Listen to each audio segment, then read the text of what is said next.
What is it about islands? They evoke such passionate emotions. A place to escape to, a paradise. And Australia has more than its share of the best in the world. Australia. It's not only the world's largest island, but it's surrounded by a formidable number of smaller islands. Tasmania, of course, but way out there, deep in the Indian Ocean, Christmas Island, and far to the south in the sub-Antarctic, Macquarie Island.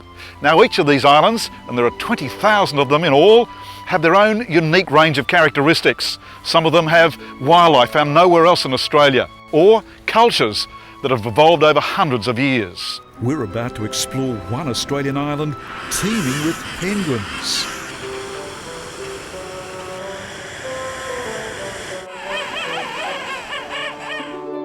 Imagine swimming off a tropical island and encountering manta rays feeding on the surface. So friendly, they swim right up to you. And as you're revelling in that experience, a pod of humpback whales moves in ever so close. Those encounters just off the Great Barrier Reef's southernmost coral cay, Lady Eliot Island.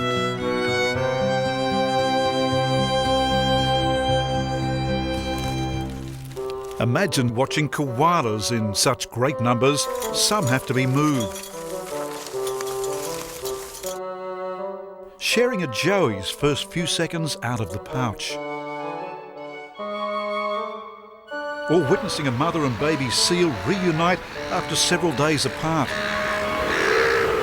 All that happens on the wildlife sanctuary of Kangaroo Island. And marvel at a bird that flies backwards. And another that drops from the skies. Oh, hey, that is absolutely amazing. That on the stunning volcanic peaks of Lord Howe Island. Islands complex and diverse. Home to an array of creatures on shore. And at sea. These are Australia's greatest islands.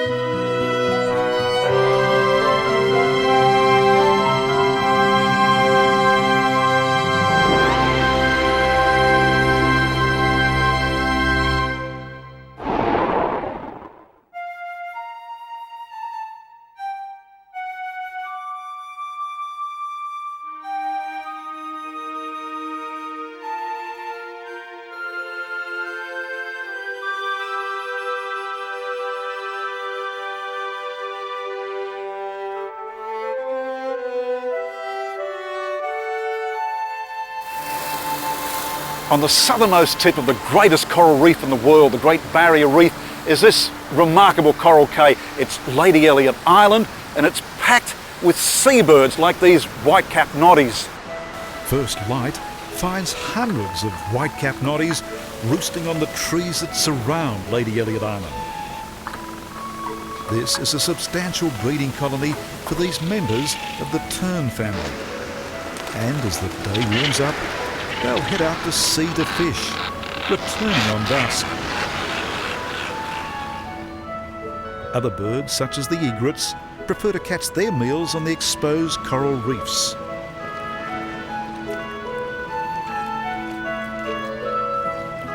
But the rarest of birds to be found here are the red-tailed Tropicbirds. This is the only place in the world where they'll nest at ground level. This pair has just incubated an egg. They're nurturing a fluffy chick, as marine biologist Jenny Fox has discovered. The red-tailed Tropicbirds, they're amazing birds. They normally nest on Lord Howe Island and Norfolk Island, so normally cliff face islands. They come to Lady Eliot to breed, so that's the only reason they're on the island. And apart from that, they're a totally oceanic bird. They nest almost all year through. So these are our first two for this season that have come in. The first nesting pair came in 1985, and from that time we've had up to 9 nesting pairs on the island in 1 year. They actually nest only in this section of the island, so on the southeastern corner. The male bird will sit on it for about 2 to 6 days, and then the female will come back and take over the incubation. So they swap along for about 43 days until the chick hatches out. By the time it leaves, the chick is actually larger than the parent birds.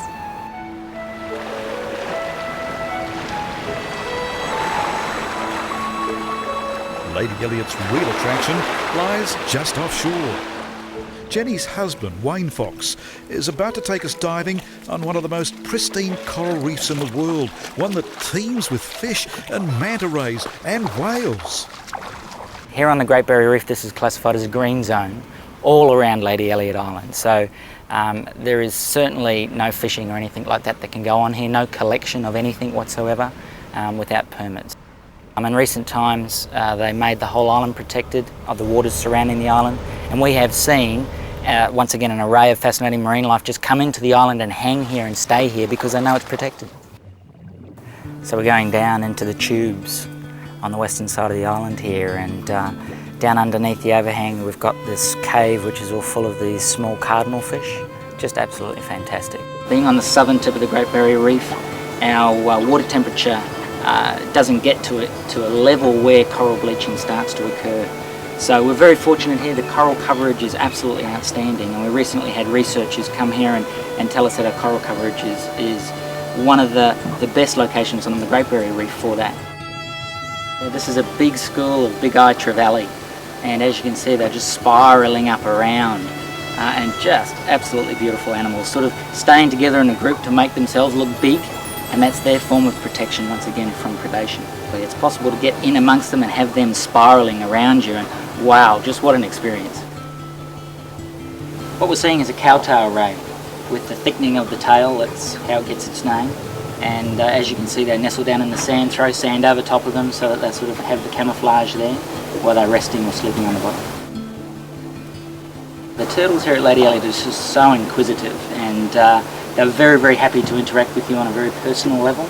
You can get right up close to them as we've been doing, and it's just as if there's that connection between the two of you going on. It's very, very special.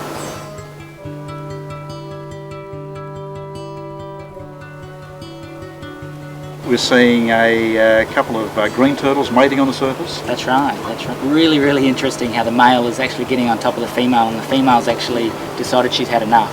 So she's come to the surface to try and get that male off. There's also, if you notice, there's a couple of other males hanging around in the area, because a female will just not mate with one male. She will mate with a variety of different males in a very short period of time. Rays on the surface. We thought we were going to get these manta rays below. We've in fact got them on the surface feeding now. Yes, we do. What we have is we've got a current line running through here, and as you can see, we've got a line of manta rays going into that current with their mouths open, feeding on the plankton on the surface. So the plan is to get on there and experience with it.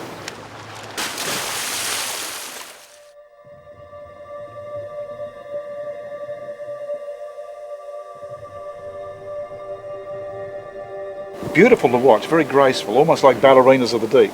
Oh, they really are graceful. In fact, my favourite animal here on the Great Barrier Reef. I just love them because they are so graceful, so smooth, but can be very quick through the ocean as well. It's been determined that we have approximately 40 resident manta rays here in this general area.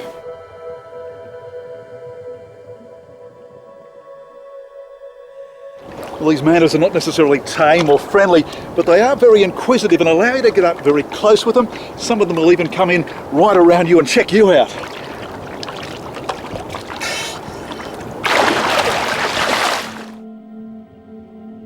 Got a couple of manta rays here that are black all over, on the underside and on the top, and most of them have a white belly because of the camouflage. From underneath you can't see them close to the surface, and they have a dark top because when you look down from the surface they sort of blend in with the bottom. So but yes, we do have a couple that are easily identified by that black underside.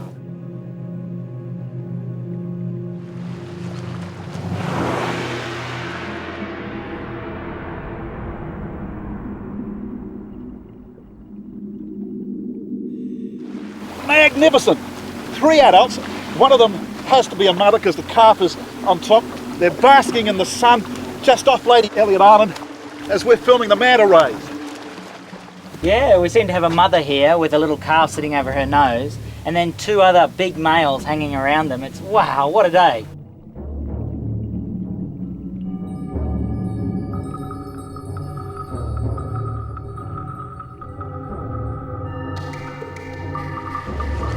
These big males seem to be showing off, seem to be vying for her attention, slapping the water, spy hopping. That's right. Definitely trying to get the female's attention. But she just doesn't want to have a bar of them, she's just looking after her young. And that young is only newborn, I think no more than a couple of weeks old. Regularly you will see a pod travelling together. Commonly when you see a mother or a female, there will be some males hanging around her for one reason or another. But because it is mating season as well up here as well, not only giving birth but also mating, then that's what the males are doing.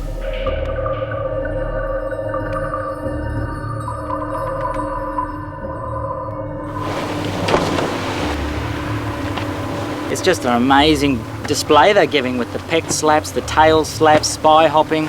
Oh wow.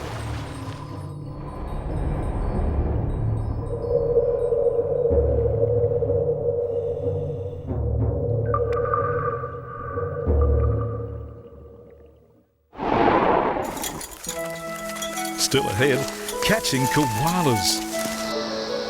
And the bird that flies backwards.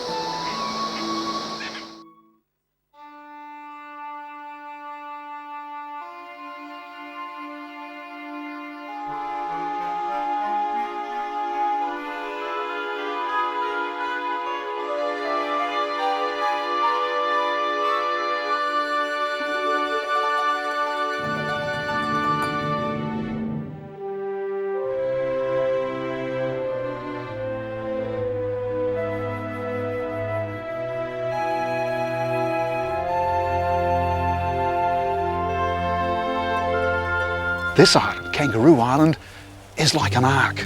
So many wild animals, like these kangaroos.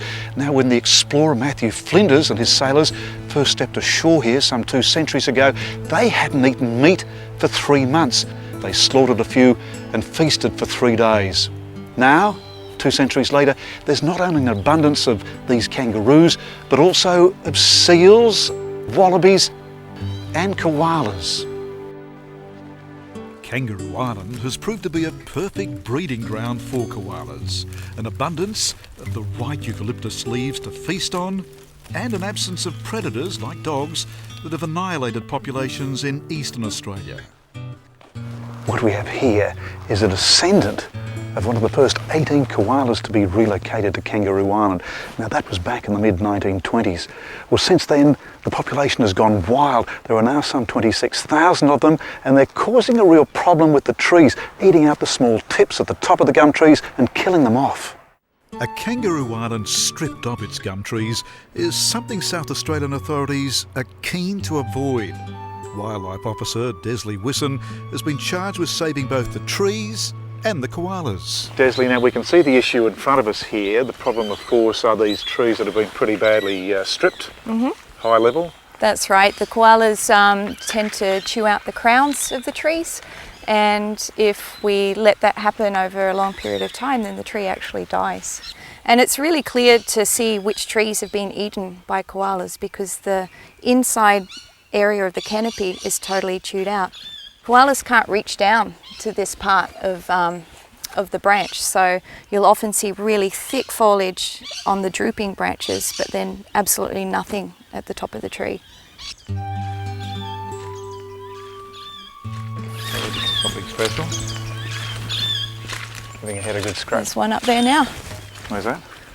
Up in this tree here. Okay. That looks to have a red tag in the right ear. That's right. So that's most likely a female. We always tag the females in the right ear. It helps us identify how successful we've been in catching all the koalas in an area, and also in terms of we don't need to catch that one again to take it for sterilisation. In 2001 we did an island-wide population estimate and came up with between about 22 and 27,000 koalas across the island. They're really good survivors and they just keep breeding and breeding. So the solution is to either sterilise these koalas or to relocate them? Well, it's actually a combination of both. What we do is relocate koalas from areas where there's a lot of damage and the preferred food trees are present. We catch from about October through to April. We have the best weather conditions for catching at that point. Since October last year, we've had a team of 18 people who go out every day, search for koalas, catch koalas and take them back to the vets for sterilisation. They need to climb as close as possible to where the koala is, and then they put a noose around its neck to stop the koala going higher in the tree, and then wave a flag in front of its nose, and they tend to back away from the flag, and we're able to walk them down the tree, and a person on the ground picks up the animal, puts it in a hessian sack, and then we're able to process it from there.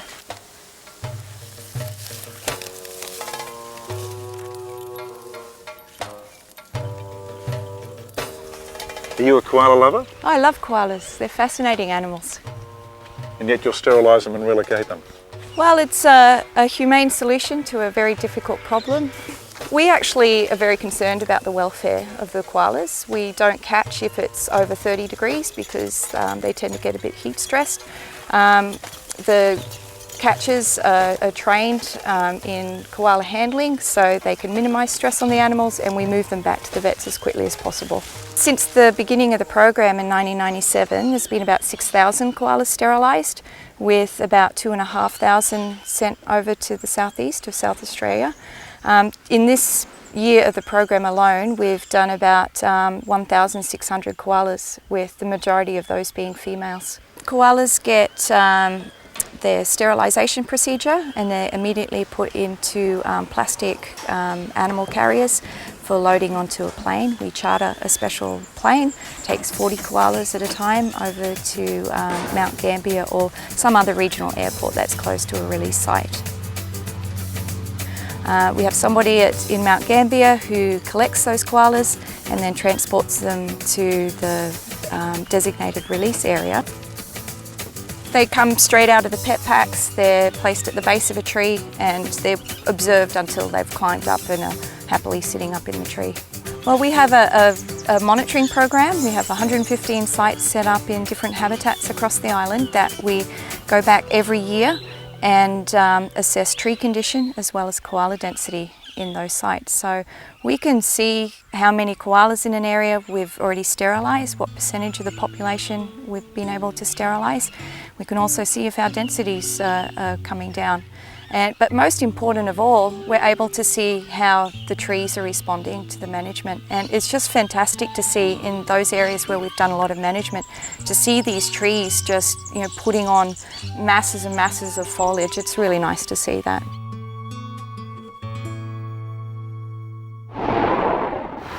When we return, a touching reunion.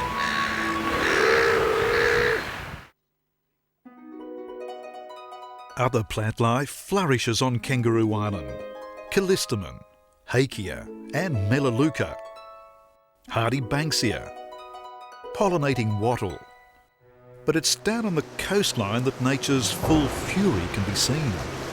The wild seas of the Southern Ocean that constantly batter Kangaroo Island are rolling in from the Antarctic.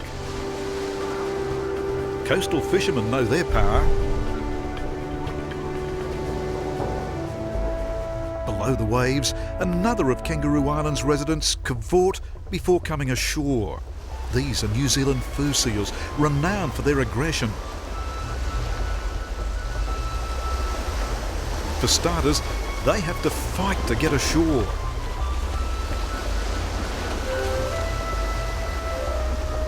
Once there, the males will challenge one another. For the juvenile males, it's more like play fighting, a chance to develop the skills they'll need one day to protect a harem. Once they have reached maturity, their real fighting prowess can be seen. Breeding males become extremely competitive, fighting to establish territories that can eventually gather up to 16 females. Those females, in turn, are highly protective mothers, spending up to 7 days at a time nursing their pups before returning to the sea to fish. Even more active off Kangaroo Island are the Australian sea lions, a species listed as vulnerable to extinction. These antics may look like play, but they're skills they'll use to escape the great white sharks that patrol these waters. Between the sharks and the sealers, these sea lions have almost been wiped out. Most Australians, myself included, have never seen an Australian sea lion before today, and that is because on the mainland they've been wiped out. The sealers killed them off last century. Well, here on Kangaroo Island there is a rare colony, 600 in this colony, and we've arrived at a time of pupping. Some 3-4 months ago the mothers pupped, and now we're hearing their vocalisations, mothers and babies calling to each other. These Australian sea lions are very adept at surfing the waves to shore. The mothers have been out hunting fish for the past 3 days, returning to feed their pups. This pup has been alone for all that time, no food, no drink, and very keen to reunite with its mother. It lets out a mournful cry that only its mother will recognise. Still alone, it checks out every seal it finds. The juvenile males pay no attention. They're too busy jousting. And the massive bulls, always intent on dominating so they can mate, won't even tolerate the juveniles. It's this time of mating that also coincides with the pupping season. Mother, meanwhile, is coming ashore. Unlike other seals, she'll give birth every 18 months. The first sound she'll hear are her youngsters' cries, a call she quickly answers. It's this mutual vocalisation that ensures a quick reunion. And a long overdue feed. From this time on, mother will encourage a pup to develop its own skills, leading her out to shallow water to learn to swim and fish.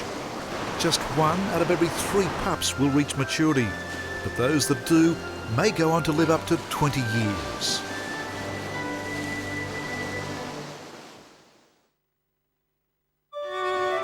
Bird life is certainly prolific on Kangaroo Island, from coastal seabirds to the many colourful species found inland, particularly on the island's numerous lagoons.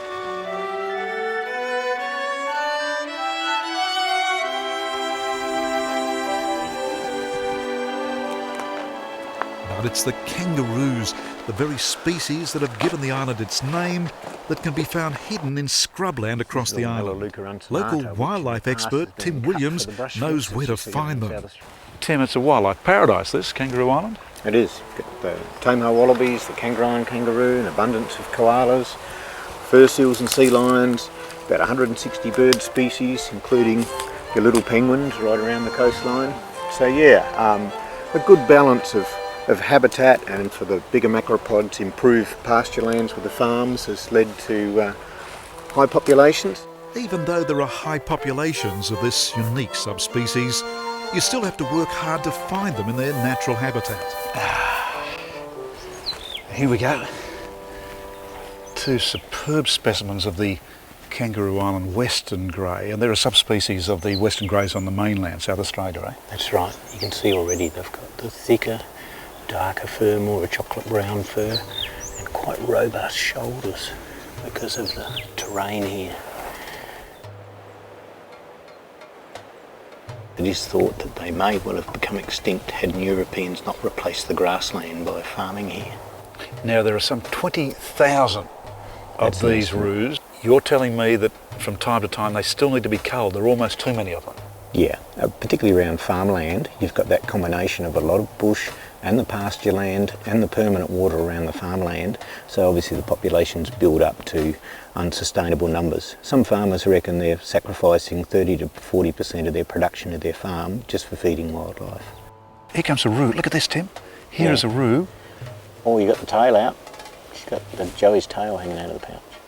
Now that is something, the first sign of an emerging Joey. First sign for this season, yep. And now it's been in the pouch about 4 months, 4 to 5 months. Yep, yep. And another week, 2 weeks, and that joey will actually emerge from the pouch totally. Fall in a tangled heap and gradually sort itself out, but it doesn't take too many trips out of the pouch before they get their act together and get to be pretty nimble.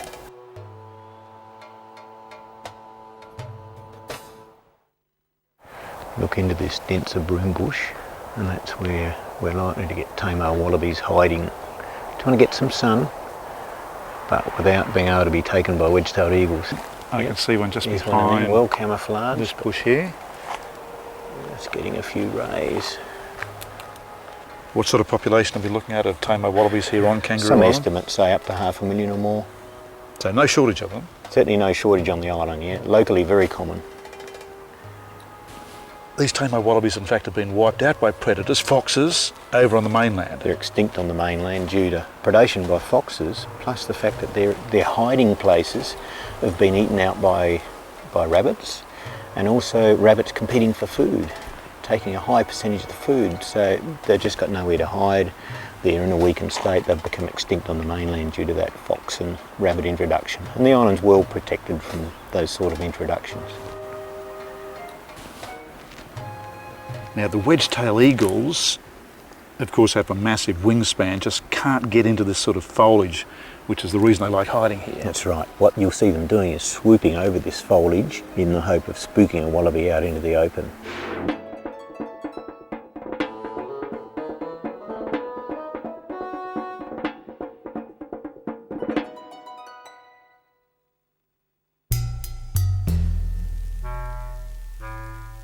The absence of feral pests has also helped echidnas establish a substantial population on Kangaroo Island. They'll use their long snout to burrow for ants.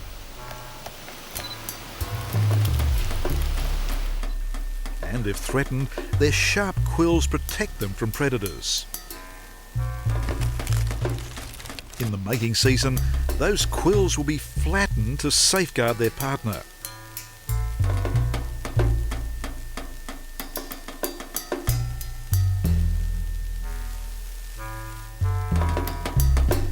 Their ultimate protective measure are their sharp claws that allow them to dig quickly and disappear.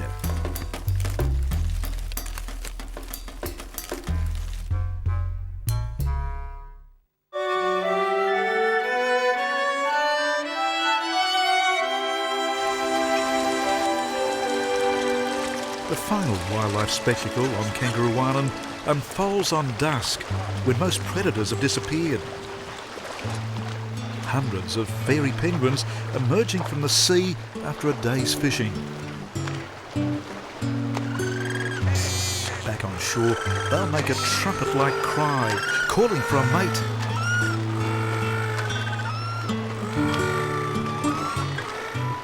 And once partnered, they'll head for the safety of their own burrows.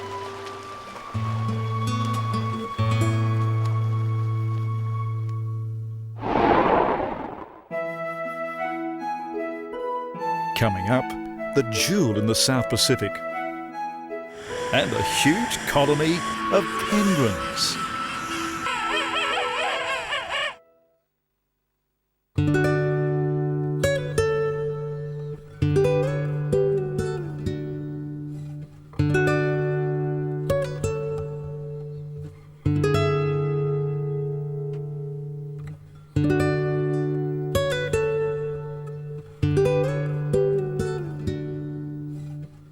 Lord Howe Island has been described as the jewel in the South Pacific, and any wonder with dominant volcanic peaks like these, Mount Lidgeberg and Mount Gower.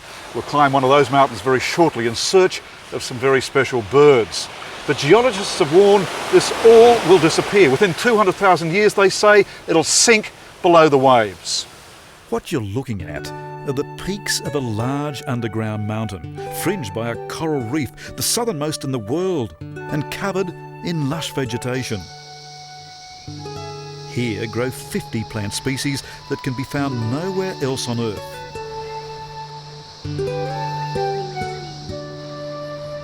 And star of the plants, the Kentia palm.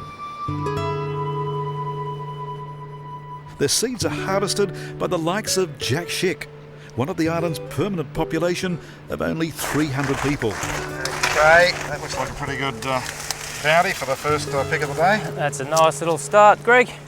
Trade in the Kentia palms and their seeds has sustained the island economy for well over a century, catering to the fashion of wealthy Europeans who wanted to display exotic plants from distant shores. Of all Lord Howe's qualities, the standout stars are its birds. 5 species of birds here can be found nowhere else on the planet. Lord Howe is the southernmost breeding ground for the masked boobies,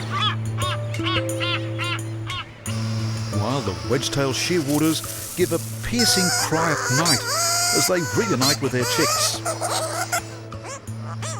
One sanctuary that has assured the survival of several species is the top of Mount Gower. Its cliffs so steep that predators like wild goats and pigs couldn't climb to the top. Today, we're making that same steep climb with local environmentalist Ian Hutton. Well, Ian, this volcanic remnants, it is Mount Gower, rises vertically, eh? So there'll be a lot of steep climbing like this all day, eh? The only way to get 875 metres altitude is some steep climbing, that's right. And any time in between, we're going to try and find some Lord Howe Island wood hen. That's and right. some Providence petrels, eh? And Ian, these magnificent birds are the red-tailed Tropicbirds? Yeah, red-tailed Tropicbirds. They're breeding around Lord Howe Island during the summer months, and they do this fantastic aerial courtship display where they seem to fly backwards in somersaults over each other. How on earth are they managing that, to fly backwards like that? Yeah, well, it's just their flight pattern, I guess, and it's the way that they've evolved over the years, you know. Probably Lord Howe Island has the biggest breeding concentration in the world of this bird. People do travel from all over the world to come and see them. Well, that's a real entree to even greater bird sightings further up.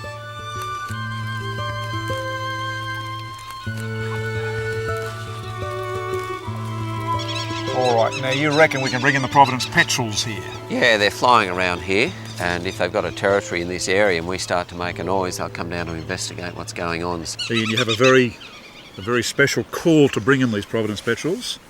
It's a call that I can make loud that perhaps sounds a little bit like the petrels, and that's why they come in to investigate it. So we'll give it a go and see what we can get in.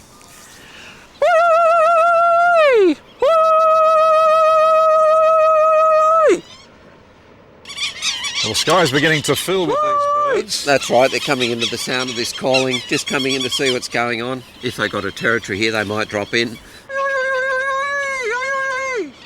Oh, hey, now that's interesting. This bird has landed.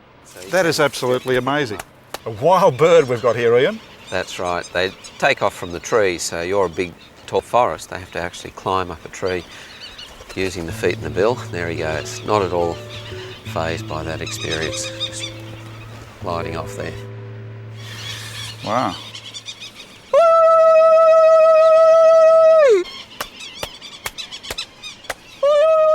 What do we got here? What's this? Look at this, come right down on the... So one's come down. Right down on the ground behind us. Tame as, attracted by the noise, and no matter how much noise you make, you get more and more birds. That's right, they come down and investigate any noise in their territory, and they think it's another petrel. And this one would be a teenager, maybe 3 or 4 years old, thinking of breeding maybe next year, so it's been flying around, courtship chasing with other teenagers. Well, we've not only got this bird here, we've got one just over behind you here, and there are very interesting duels when two birds meet, eh? That's right. They're very protective of their burrow, and if another petrel comes in to that area, they'll wrestle with it and drive it away. Here Okay, it now is. two coming together here. You've got one just in the undergrowth here and another approaching it. That's right. They're both eyeing each other off. Something might happen here. And look at this, another bird coming through here. Yeah, here they are. Look at that. See? Very vigorously. Quite a loud noise that they emit when they're in this very aggressive phase. Fair enough.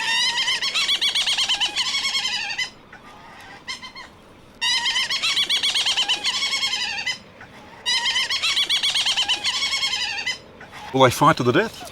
I don't think they'll fight to the death, no. They will scare each other off.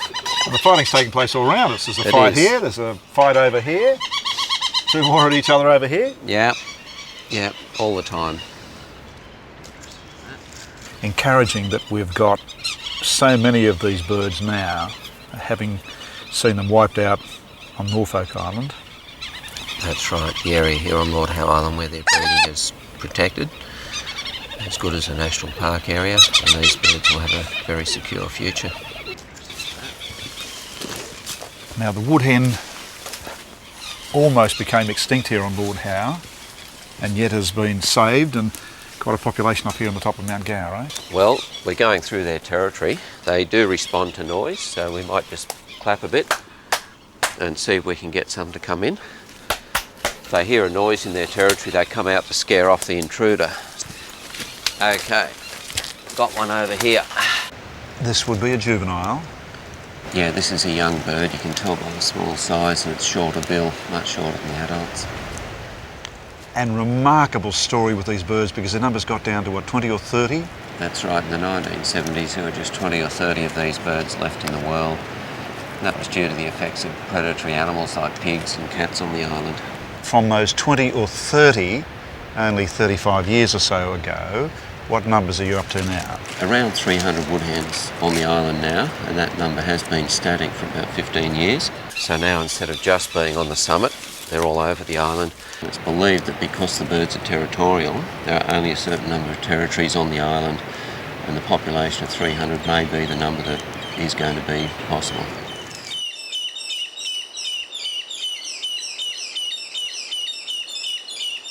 All right, Ian, will the white terns gather up in these trees? Yeah, the Norfolk Island pines are their favourite breeding tree. They nest on those big limbs, and they don't actually make a nest, they just find a horizontal limb and balance the one egg there.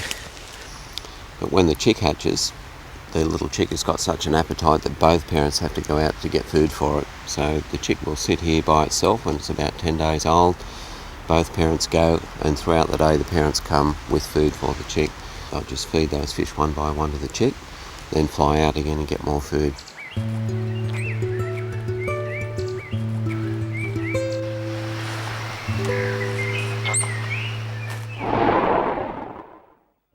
Next, diving the world's southernmost coral reef.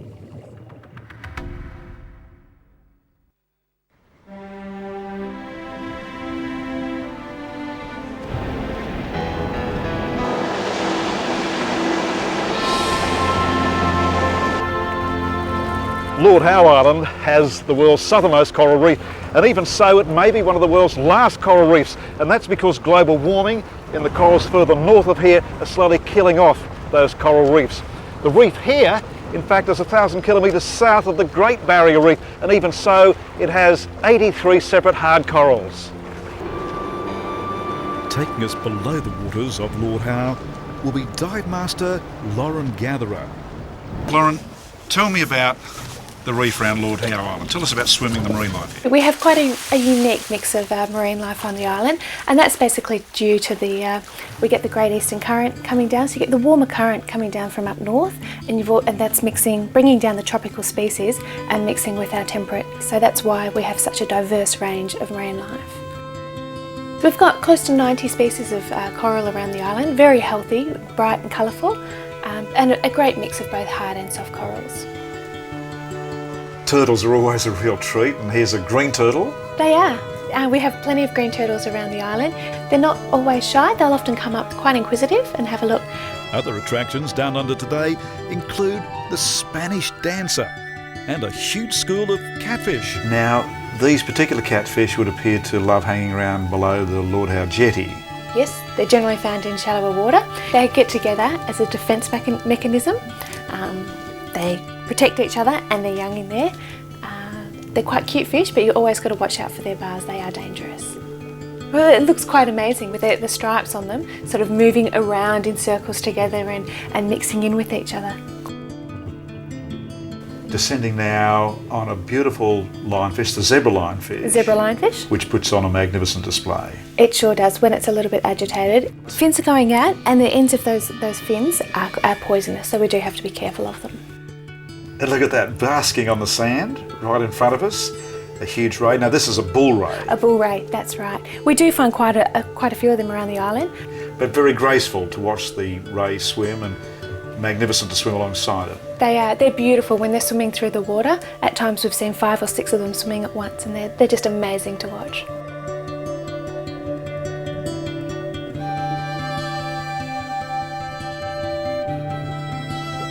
And we're being greeted by some huge fish here, fish as big as us. Yes, the kingfish. We've got massive schools of kingfish at the shore at Ned's Beach, as well as silver drummer and a few trevally.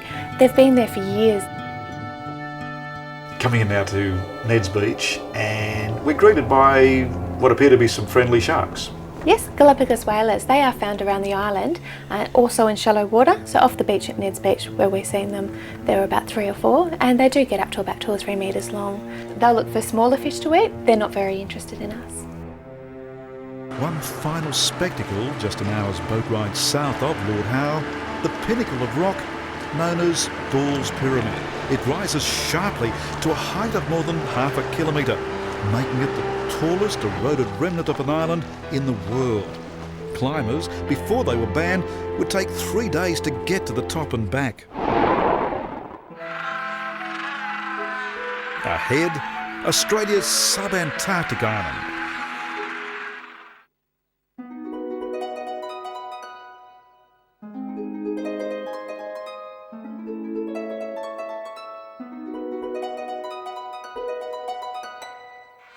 One final island treasure, midway between Australia and the Antarctic. This is Macquarie Island, the sub-Antarctic home to 4 species of penguins. One of those, the royals, is found nowhere else. At sea, they'll clean themselves by swimming fast on the surface and ruffling their feathers. Once clean, they'll come ashore to join a colony of almost 1 million breeding pairs.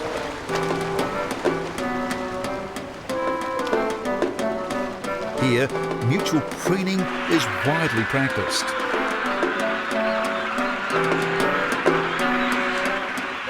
Aggressive attacks on other royals are common, even leading to bloodshed. And in the protection of the hinterland, both parents will regurgitate the small crustaceans and lanternfish they've been feasting on to feed their downy-covered chicks.